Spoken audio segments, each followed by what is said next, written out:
Thank you for watching Scary Bear Attacks. If you like this episode, please remember to hit the like button and leave a comment or two, then subscribe and click on the bell to receive notifications of whenever we release new videos. Also, please remember to share them to your social media. Welcome back to Scary Bear Attacks. Today's episode takes us to the heart of southern India. Yes, we've visited India before, but this episode is very unusual indeed. The city of Mysore is seated toward the southern tip of the continent and is overshadowed by Nagvara Hill, which rises about 1,000 feet above its surroundings. The slopes of this hill are crowded with jungles and ravines, the perfect place for a stealthy predator to scrape out a living. Atop this hill is Chamundi Temple, which holds a significant spiritual power and cultural importance to practitioners of the Hindu faith. It is said that the goddess Durga triumphed over the demon king Mahishasura on the top of the hill which he ruled. It is in this setting that our episode takes place. In 1957, the locals south of Bangalore became acquainted with a sloth bear that was not particularly afraid of them. As you may know, sloth bears are nearly exclusively herbivorous, meaning that they eat mostly fruits, nuts, or plants, but they also eat termites and other insects. They may have been known to regularly raid wild beehives and eat the honey, but that is usually the extent of their aggression. The sloth bear that the locals had run-ins with didn't have the usual disposition of the average sloth bear. This bear had spent most of its time up on the boulder-strewn slopes, avoiding people, and doing the usual sloth bear activities of food gathering and beehive raiding. Somehow this bear had developed the habit of descending the slopes and searching out food in the lower areas near the human population. As it foraged among the villages and farms nearby, it apparently lost its fear and respect for humans.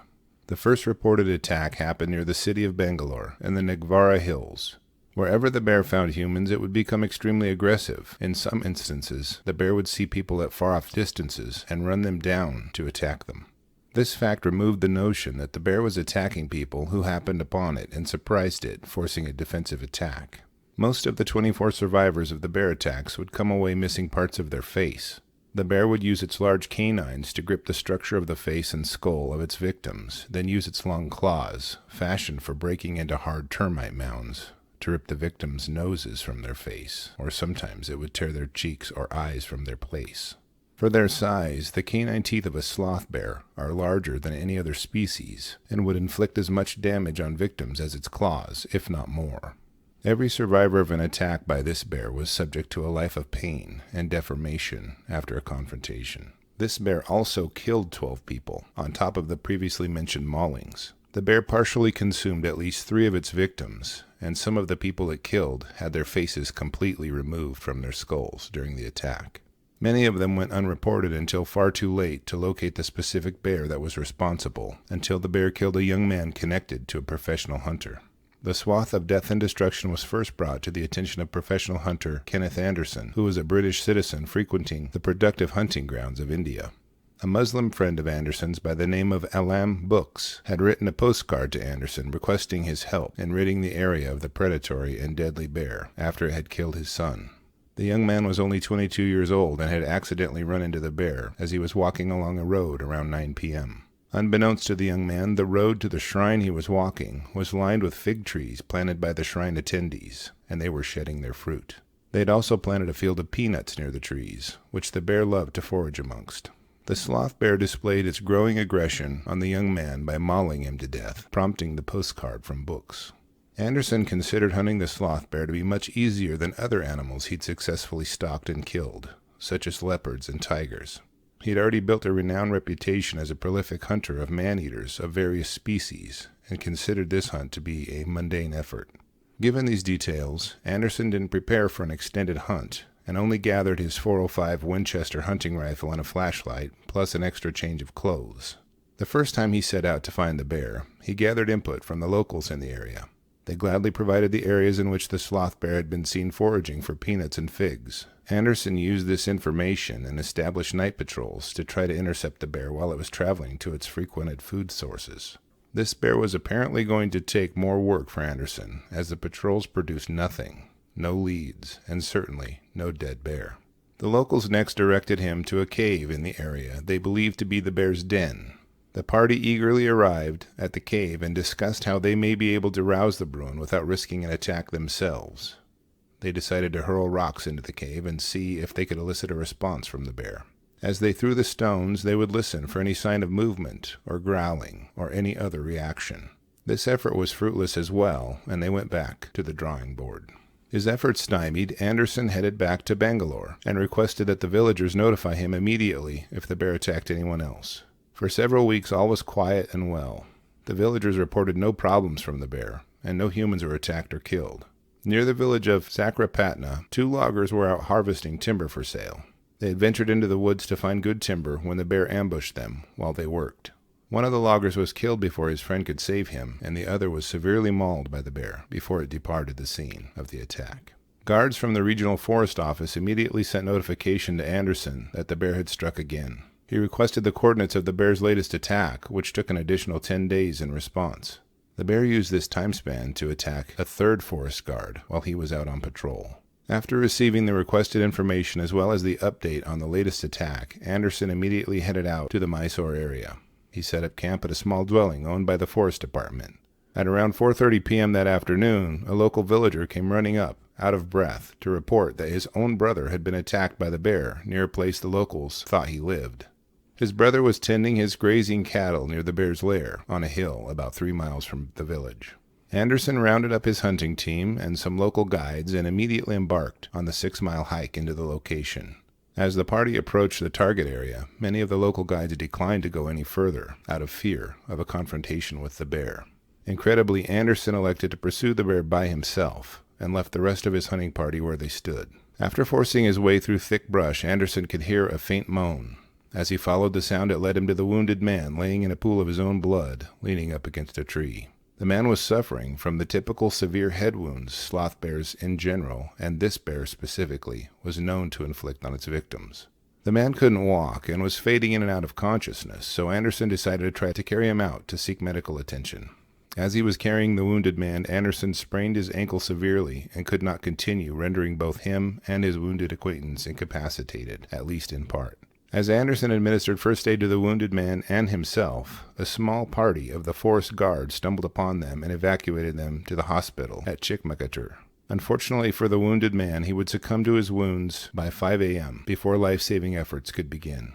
Anderson lay up in the hospital for a week, healing from his wounds, but the bear attacked 2 more people walking along a trail near Ayankir Lake during that time.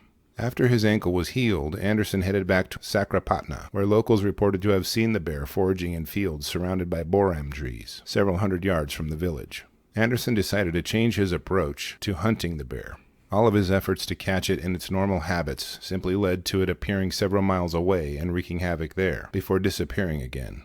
Knowing that once a bear finds food in a location, it will frequently return regularly, even if there is not a reliable source of food there. Since he knew of a place where the bear routinely found food, he would post up there overnight and wait the bear out. It would be bound to turn up on its regular routes in search of food and may offer a chance to stop the carnage of the attacks it wrought. Anderson arrived at the location around 5 p.m. and set up an observation post overlooking the field at which the bear was known to dig up peanuts. He carefully positioned himself beneath a large boram tree and planned to spend the night waiting. After 6 long hours, with his rifle and flashlight watching the field as the moon set an eerie glow across the land, the dark shapes danced in his imagination as the shadows seemed to stalk him while he waited. In the distance, Anderson could hear the bear digging for roots and searching for food. After another hour of waiting and listening, Anderson heard a rustling in the bushes just a few yards from his position and figured the bear was approaching the boram tree he was hiding beneath. He quickly grabbed his flashlight and pointed it toward the rustling. Flicking on the switch, he could see the sloth bear was startled by the sudden source of light aimed at him.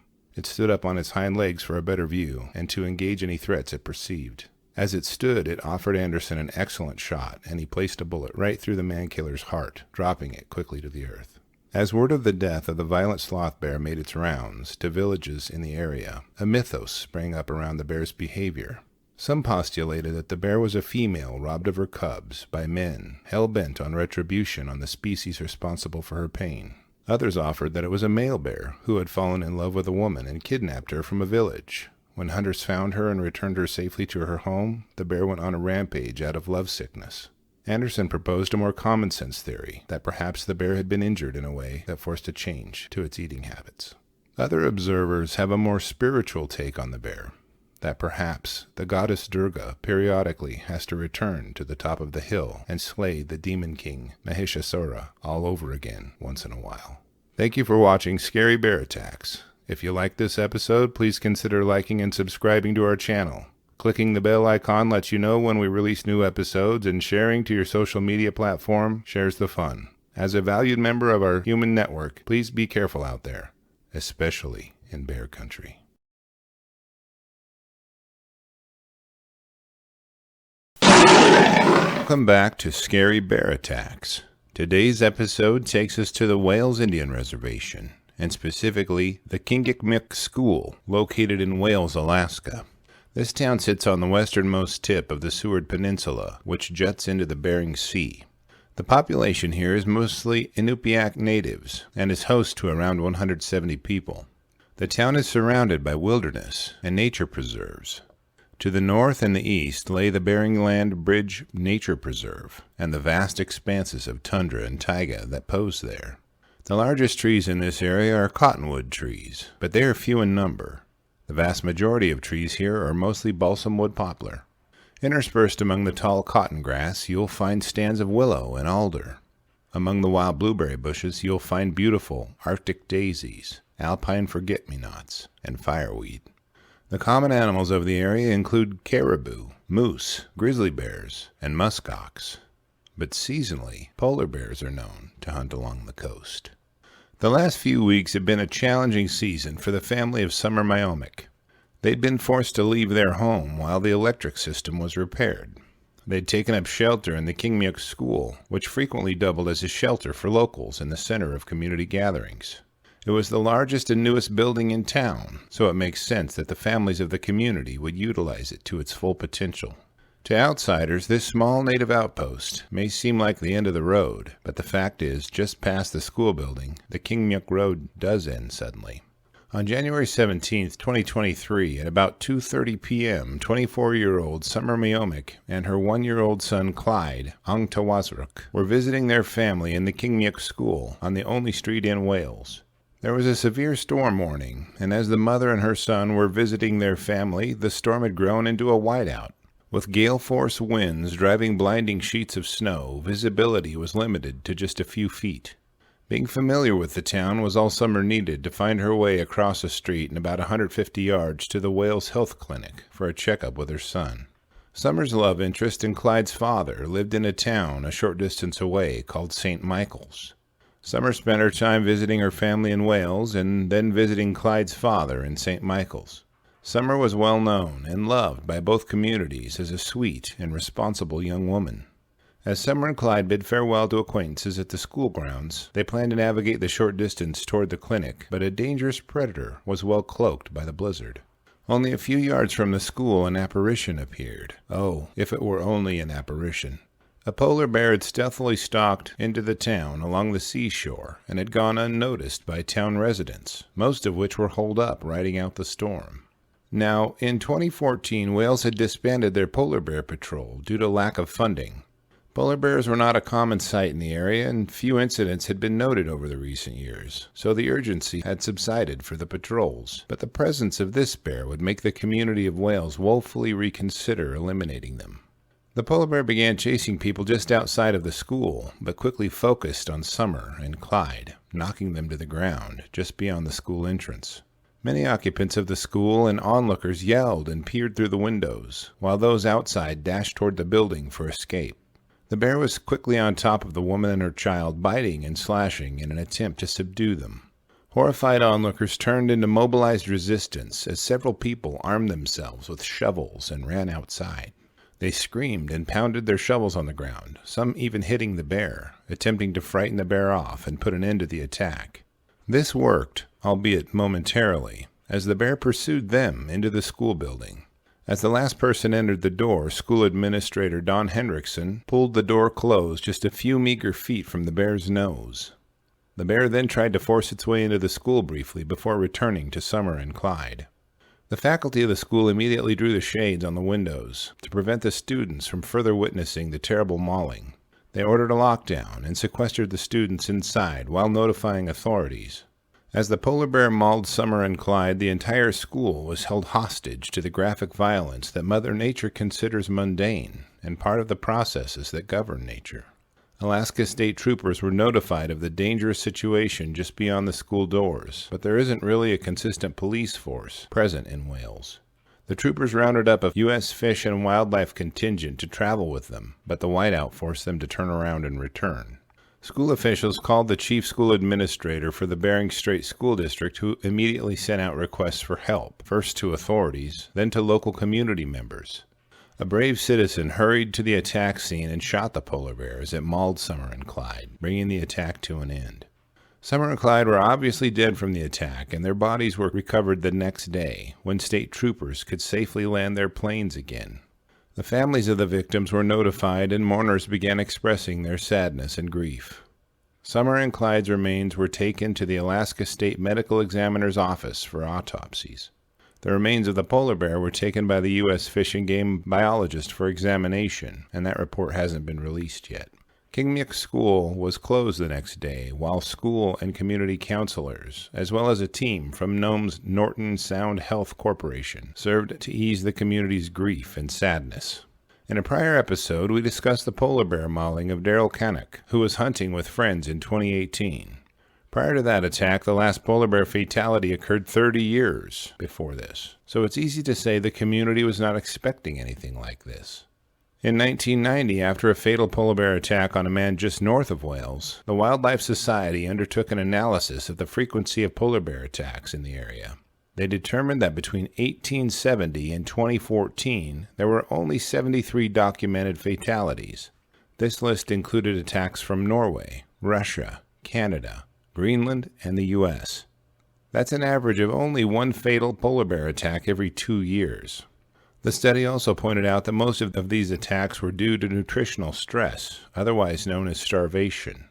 They also claimed climate change could have been a contributing factor, but didn't clearly state their reasoning. In the analysis, the numbers also bore out the relationship between younger and older male polar bears being the most significant contributors to the fatal attack frequencies.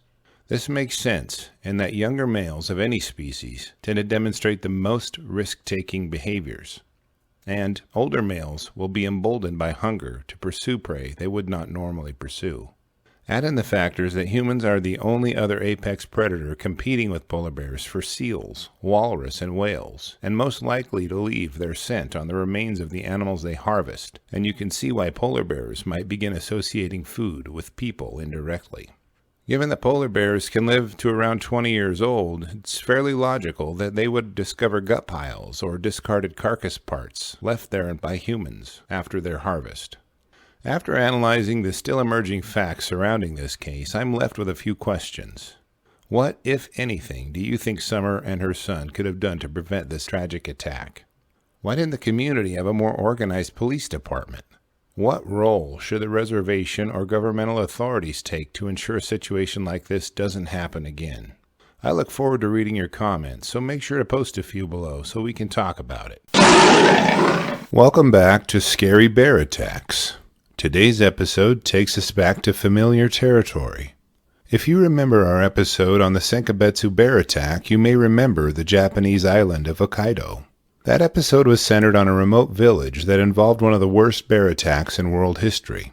Today's episode is located in the prefecture's largest city, Sapporo. This city has over 2 million residents and features an airport as well as a military base for Japanese National Defense Forces. The city is a typical urban landscape in composition, but more interestingly, just outside the city are very dense forests of Izo spruce, Sakhalin fir, and Sakhalin spruce. Scattered stands of Erman's birch on the mountains that fade into deciduous forests of Mongolian oak, lime trees, and ash trees flow through the lowlands to the seashore. The ground is covered with dwarf bamboo in the lowlands as well. The climate here is a humid continental climate, which means there are 4 distinct seasons, but plenty of rainfall, making it similar to the Pacific Northwest of the United States. The animal life includes the Izo and Sika deer, and very unique species of squirrel, fox, and rabbit. The major predators here are the Asiatic black bear on the mainland and the Ussuri or Ezo brown bear on the island of Hokkaido. It is in this lush and beautiful setting that today's episode takes place. In recent years, farmers have moved from the rural areas into urban areas seeking job opportunities. This flight has led to the abandoning of a cushion of civilized and humanized zones from the edges of rapidly growing cities on Hokkaido. The farmers and subsistence practitioners used to serve as a cushion between the bears and the city, but their untidy practices of discarding food waste made bears all too comfortable around people. The abandoned areas returning to their natural state has invited brown bear territory right to the doorstep of city dwellers, now clueless on how to deal with brown bears, or any bears. Add in the lack of younger generations being familiar with firearms and hunting practices, the key ingredients for an intense and dangerous environment has developed on the island. On Friday, June 18, 2018, one of the most interesting bear attacks happened. At 3:30 a.m., a Ussuri brown bear was observed near the edge of the city. He wasn't a giant bear by any means, but probably weighed around 450 to 500 pounds. As we know by prior episodes, bears on Hokkaido can stand over 8 feet tall and weigh close to 1,000 pounds when in prime shape. They frequently are very hostile and aggressive toward people. This bear was young and therefore smaller, but still big enough to injure or kill a human, any human. The bear was first reported by a resident to be running down a street in his housing development. The hapless onlooker filmed the odd side of the bear with his cell phone as he followed the bear in his vehicle. Soon other neighbors observed the bear as well, and reports of the bear began rolling in. It isn't very common to see them this close to town, so concerned locals notified authorities just to get it on their radar. Police issued a public warning about the sighting, but given the hour, not many residents took notice in time to head off the catastrophe. At about 6 a.m., a 70-year-old man was taking the household trash out. He was just a few yards from his front door and was bent over placing the trash into a bin to dispose of it. The elderly gentleman was not aware that the bear had been spotted in the area and was distracted by the chore he was doing. The bear crept up from behind the man and surprised him. It swiped at his back with its claws and gashed his skin. He was completely taken off guard and faltered toward the ground as the bear bounded down the block away. He then made his way inside and reached out to medical professionals for assistance, continuing the chain of alarms through the city officials and safety officers. As reports rolled into authorities about the bear, the animal trod a mysterious path through the city. As it ran by a resident in her 80s, the bear apparently reached out and randomly slashed her with its claws on her arm and terrified her for a few seconds before loping further down the residential road.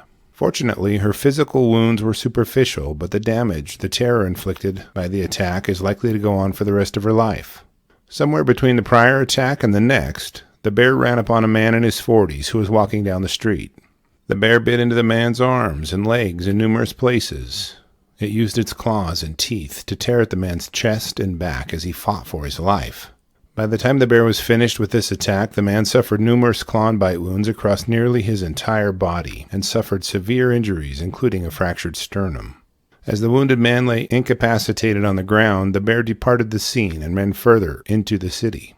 If you notice, these attacks seem to ramp up in confusion, intensity, and seriousness. The longer the bear loped through the city, the more frustrated it became, but still continued toward the heart of the city. By 7:50 a.m., the bear was followed by a news reporter in a vehicle. As the reporter filmed the bear dashing through the town, it seemed to panic at being followed and approached a large metal gate blocking a road into a military barracks for the ground forces of Japan. As soldiers tried to bar the gate and ran about in panic, the bear gripped the door and pried it open, winning the tug-of-war it had with a brave soldier trying to keep it from entering. As the door flung wide, the bear charged the man and pushed him a few feet, then it slashed him across the chest. The soldier collapsed to the ground as the bear ran off, seeming to seek an escape from the unavoidable bombardment of its senses from the bustle of the city. Continuing on its chaotic dash through Sapporo, the bear next scaled a fence and entered the runway of an adjacent airport around 8:15 a.m. Given the amount of confusion the bear had already created in the city, the airport officials were quick to shut down the runways, which caused delays in flights. This seemed to be the only place the bear could find a measure of solace and escape from the honking horns and roaring engines of the streets. It spent the better part of an hour at the airport before it dashed toward the fence surrounding the runways. It apparently saw the trees nearby and hoped to find seclusion there. It scaled the fence, dashed across several more lanes of traffic, and disappeared into the forest, with local authorities soon arriving to give chase. A local hunting club was notified of the bear's escapades after the barracks attack and attacks on citizens. They grabbed their high-powered hunting rifles and responded to the threat to their city's peace and safety. They soon found where the bear had hidden itself and surrounded it in a stand of trees. 5 shots rang out as they extinguished the bear's life and ended the chaos it wrought on the citizens of Sapporo. The standing tally was 4 people injured and 1 bear dead. As in each episode, we have to examine the cause behind such tragic events. Many people consider the behavior and frenzy of the bear to be linked to the possibility that it smelled a sow and estrus in the forest across the city, or mistook a scent from the city as such. Given that the city of Sapporo is about 9 miles across at its shortest distance, I find this unlikely. Although bears are known to have the keenest sense of smell, the scent of a sow and estrus would have to dominate the smells from the city between them. This possibility is implausible at best. That leaves open the possibility that the sow may have been located within the city. Given the dangers to a bear and the harassment it would experience with the noise of the city, it doesn't seem realistic either. So I'm asking you, why did the bear run toward traffic and noise? Why did it continue toward the heart of the city when the easiest way to avoid it would have been to turn around and run back into the forest from which it came? Did too much competition for prime breeding or feeding ground force it into the city? Did the farmlands that buffered the city in prior decades receding bring bear populations too close to it? Are the bear populations overrunning their resources after hunting faded from cultural significance? Post your comments below and let's talk about it. Thank you for watching Scary Bear Attacks, and if you enjoyed this video, I'd appreciate it if you click the like button below and subscribed if you are not yet a subscriber. Clicking the bell icon will keep you posted of our latest releases, and sharing to your social media platforms spreads awareness and is fun. As a valued member of our human community, remember to adventure bravely and be careful out there, especially in bear country.